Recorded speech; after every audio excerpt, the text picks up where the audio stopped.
Thank you, Senator. And I'd like to thank Senator Adam Schiff, the members of Congress here today, the City of Burbank and their teams for inviting me to be a part of this spotlight hearing on the damage being done to our media in this country. And here is the breaking news. The news is broken. We may not be able to put the pieces back together again if the Paramount Warner Brothers Discovery merger goes through and puts my former home, CNN, under the control of the Ellison family. You see, the President of the United States, Donald Trump, has cracked the code on how to hurt the press in America. You may recall Trump and his team seized my press pass during his first term. What is happening now goes way beyond that.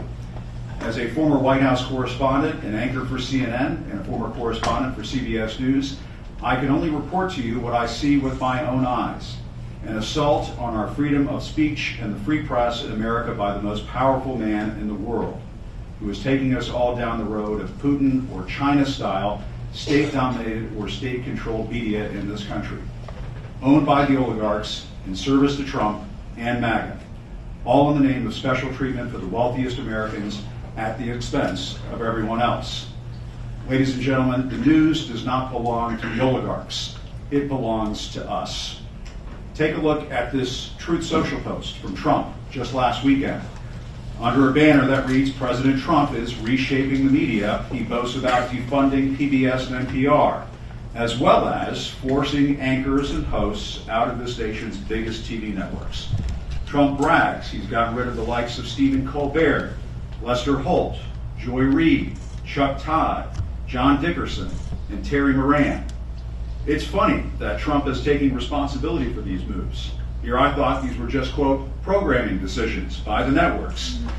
Perhaps there is more to that story. And I should note there's even a mention of this reporter before you today. And while it is amusing to live rent-free in the head of the President of the United States, I must tell you what's more disturbing is what is laid out in the rest of this Trump post, because it matters to all of us. In the next section, under the subheading, Reforms, there are references to some of the latest troubling media moves made by one of the richest families in the world, the Ellisons, who were very close to Trump. And we can see that Truth Social post again. I can just point this out.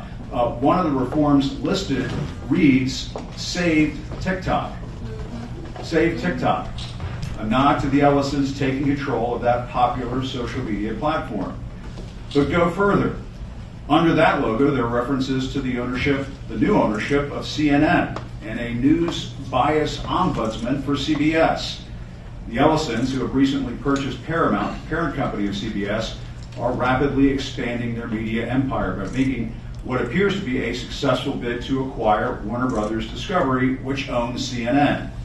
That would put CNN, together with CBS and TikTok, under the control or influence of one family that is closely aligned with the White House.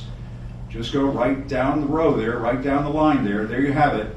Tic-tac-dough, or perhaps I should say tic-tac-dough. The Trump administration, should it approve the Paramount WBD merger, and it looks like they will, would be setting the table for a MAGA-friendly family to own an unprecedented amount of the news and information we consume in this country. That is not media consolidation, ladies and gentlemen. That is media domination. What's stopping that kind of media giant from gobbling up NBC or ABC next? This very real possibility, if realized, poses a danger to our democracy and the American dream. Just look what has taken place at CBS since the Ellisons, you can lower that now, sorry about that. Just look at what has taken place at CBS since the Ellisons installed Barry Weiss as the head of the once fabled Tiffany Network. As I said, I used to work there. She has just this morning announced a crushing round of layoffs. The anchor she hired for the CBS Evening News closed one recent edition of that broadcast by saying, "Marco Rubio, we salute you." On another edition, he whitewashed the attack on the U.S. Capitol on January 6th and claimed there were two sides to the story of that day. That's in addition to the disclosure that 60 Minutes had temporarily shelved a segment on the infamous CCOT prison in El Salvador that is used by the Trump administration to lock up migrant detainees. Ladies and gentlemen, when 60 Minutes is in trouble, we're all in trouble. It is not a stretch to say we would likely see the same kinds of MAGA-friendly editorial decisions should the Ellisons take control of CNN. That's exactly what the Trump administration wants. As one of my former colleagues at CNN just told me earlier this week, they're not worried about hitting the iceberg. They now see the iceberg, and they're bracing for impact. Just last week, as the senator mentioned, Defense Secretary Pete Hegseth slammed a report from some of my former colleagues at CNN, shedding light on the Iran war by saying this, and I quote, "The sooner David Ellison takes over that network, the better." Add to that what the SEC chairman, Brendan Carr, tweeted last weekend, threatening broadcasters they could lose their licenses over how they report on the war in Iran. Folks, they're saying the quiet part out loud. All of this is on top of the multi-million-dollar settlements paid out by CBS and ABC to Trump in just the last year. That $15 million payment by ABC to Trump also got a mention in that Truth Social post. And what did that accomplish? As we all remember, Trump's SEC attempted to silence Jimmy Kimmel anyway. In the case of CBS, executives handed over their extortion money as the network was being pursued by Paramount, a sale that was pending at the time before the Trump administration. The public, folks, they can sniff out what's going on here. I talk about it every day on my podcast. These payments are part of a shakedown paid to a wannabe dictator who wants the government to determine who delivers the news. Add to that the recent arrests of Don Lemon, other journalists, the banning of the Associated Press from the Oval Office, devastating layoffs at the Washington Post owned by Jeff Bezos, the Nexstar-Tegna merger, the right-wing propaganda peddled on X owned by Elon Musk, and don't forget the OG Trump state media outlet, Fox News and their imitators, Newsmax and OAN. And if all of that sounds like hyperbole, consider this.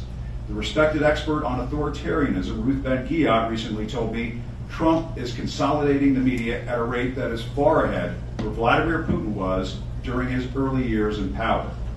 In Russia, they aren't getting the real deal on what is happening in Ukraine. Imagine handing that kind of power to Donald Trump when it comes to matters of war and peace in America. As is noted in his deranged yet revealing Truth Social post, Trump is winning his war on the media. That is because, in part, the least courageous and most powerful members of the industry are allowing it to happen. Trump will keep going after the media because he wants the news to become lies. You can't speak truth to power, folks, but those in power can crush the truth. Go around the world. Go around the world and look at the countries that don't have a free press. They are not places where you want to live. Now, we can't go back in time and stiffen the spines of media executives, but we can stop this merger and the subjugation of CNN and other journalists in this country to the likes of the Ellisons and the oligarchs. Yes, Trump put me on his media hit list, but I'm proud to report to the president that I'm still here, loving the freedom of independent media. I'm here today because I can freely speak to all of you now. As I said during my last broadcast on CNN, and I think it applies today, this is no time to bow down to a tyrant. Don't give in to the lies. Don't give in to the fear. Hold on to the truth and hope. Thank you.